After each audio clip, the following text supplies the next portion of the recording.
अवैध मदरसों की जांच का कुछ लोग समर्थन कर रहे हैं तो एक धड़ा आपने सुना कि उसका विरोध करते हुए नजर आ रहा है। अब 4000 से ज्यादा मदरसे हैं जिनकी जांच की जा रही है। सीमा से सटे मदरसे जांच के दायरे में आ गए और इसे लेकर के पहले ही स्पष्ट कर दिया गया था कि जांच होगी। गोंडा बहराइच में करीब 700 मदरसे हैं। वहीं मदरसों के वित्त पोषण की जांच की जा रही है कि आखिरकार फंडिंग कैसे होती है।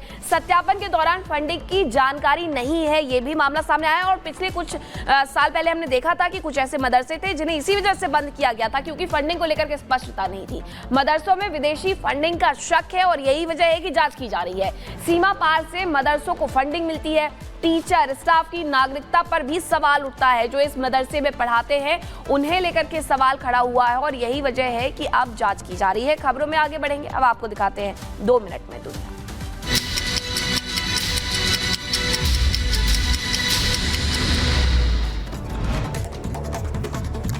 इजराइल का लेबनान और गाजा पर बड़ा हमला। गाजा में कई मकानों और इमारतों पर हमला किया। 47 लोगों के मारे जाने की खबर। इजरायली सेना का लेबनान में ताबड़तोड़ हमला जारी। लेबनान के एनबाल शहर को बनाया निशाना। हमले में कई लोगों के मारे जाने की खबर। इसके अलावा आईडीएफ ने 2 और सैनिकों के मारे जाने की पुष्टि की। 2 दिन में गाजा में 5 इजरायली सैनिकों की मौत। हिजबुल्लाह के ठिकानों पर इजराइल का ताबड़तोड़ हमला जारी। लेबनान के हारेट सैदा में 3 मंजिला इमारत को बनाया निशाना। हमले में 2 लोगों की मौत, 11 लोग घायल हुए। और अब खबरों में आगे बढ़ते हैं। इजरायली हमले के बाद हिजबुल्लाह का पलटवार। लेबनान से हिजबुल्लाह ने उत्तरी इजराइल पर रॉकेट्स दागे। 2 लोगों के घायल होने की सूचना। वहीं बात गाजा की। गाजा के स्कूल में बने शरणार्थी शिविर पर हमला। इजरायली हमले में 11 लोगों की मौत। हमले में कई इमारतें खंडर में तब्दील। आपको जानकारी दे दें कि ज्यादा आतंकी ठिकाने तबाह किए गए। आईडीएफ की तरफ से दावा किया गया है 7 दिनों में हिजबुल्लाह के करीब 150 सैन्य ठिकाने और हेडक्वार्टर्स को भी तबाह किया गया।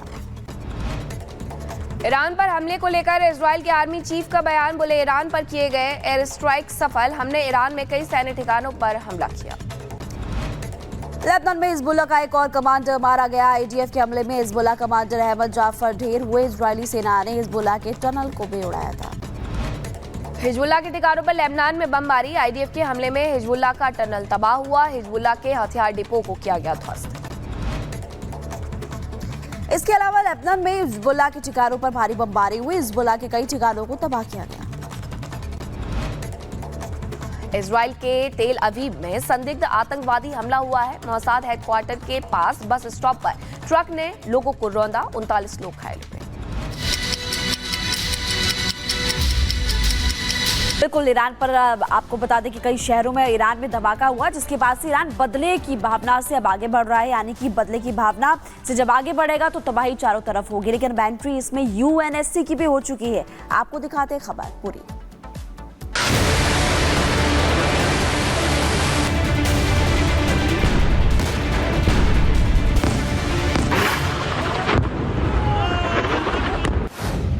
खामेनेई मांगे इजराइल से बदला।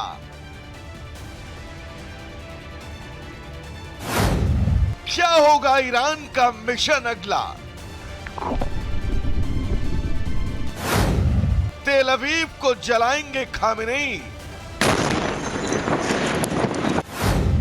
या फिर नया है कोई प्लान?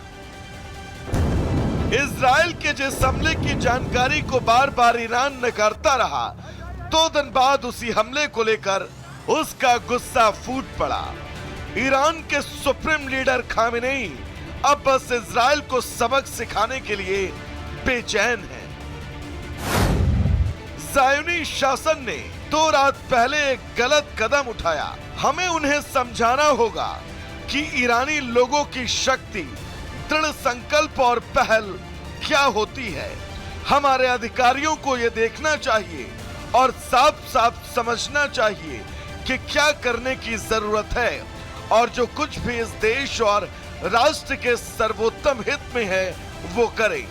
ज़ायोनी ईरान के संबंध में गलत अनुमान लगा रहे हैं। वो ईरान को नहीं जानते। वे अभी भी ईरानी जनता की शक्ति, पहल और दृढ़ संकल्प को सही ढंग से नहीं समझ पाए। हमें उन्हें ये बातें समझानी होंगी। उधर नेतन्याहू अपनी सेना के हमलों की तारीफ करते नहीं थक रहे। नेतन्याहू ने तो ये तक कह दिया कि एक हमले ने इजराइल की सुरक्षा और भविष्य की रणनीति को मजबूती दी है।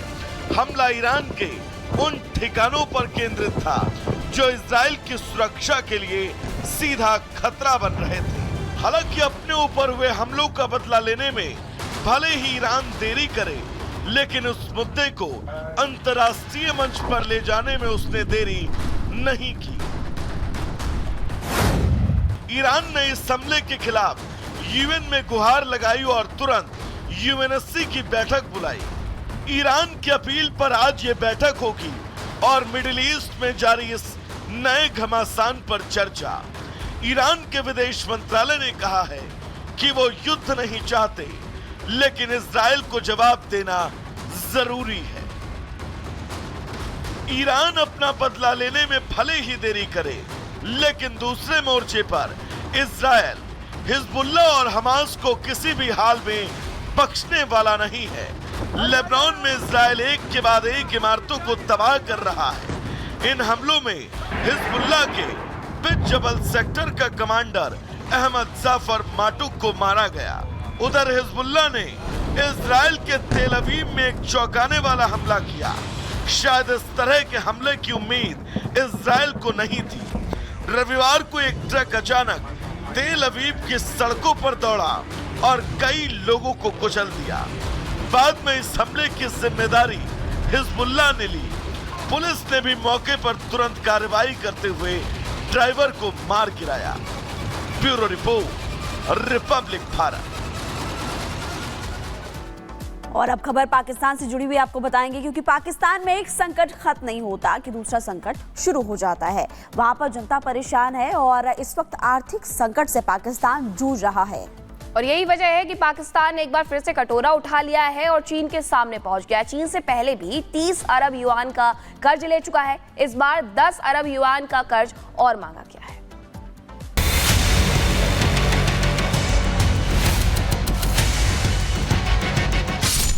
पाकिस्तान लाचार, चीन से फिर कर्ज की गुहार।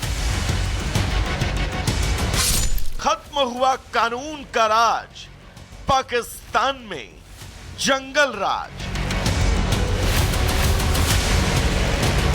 बड़े आर्थिक संकट से जूझ रहे पाकिस्तान ने समस्या से निपटने के लिए एक बार फिर चीन के सामने झोली फैला दी। पाकिस्तान ने चीन से अतिरिक्त 10 अरब युआन यानी कि करीब 1.4 अरब डॉलर का कर्ज मांगा। नकदी की कमी से जूझ रहा पाकिस्तान पहले ही 30 बिलियन युआन की चीनी व्यापार सुविधा का इस्तेमाल कर चुका है। इस बाबत पाकिस्तान के वित्त मंत्रालय की ओर से एक बयान जारी किया गया, जिसके मुताबिक पाकिस्तान के वित्त मंत्री औरंगजेब ने अंतर्राष्ट्रीय मुद्रा कोष और विश्व बैंक की वार्षिक बैठकों के दौरान चीन के वित्त मंत्री लियाओ मिन से मुलाकात की। इस दौरान पाकिस्तान के वित्त मंत्री ने चीनी मंत्री से मुद्रा अदला बदली करार के तहत सीमा को बढ़ाकर 40 अरब युआन करने का अनुरोध किया। खबर है कि अगर चीन पाकिस्तान के इस मांग को स्वीकार करता है तो इस सुविधा लगभग 5.7 अरब डॉलर तक पहुंच जाएगी। हालांकि पाकिस्तान ने लोन लिमिट बढ़ाने की मांग कोई पहली बार नहीं की है। पाकिस्तान पहले भी कई बार चीन के सामने कर्ज सीमा बढ़ाने की मांग कर चुका है, लेकिन इससे पहले चीन ने पाकिस्तान के सभी अनुरोधों को अस्वीकार कर दिया।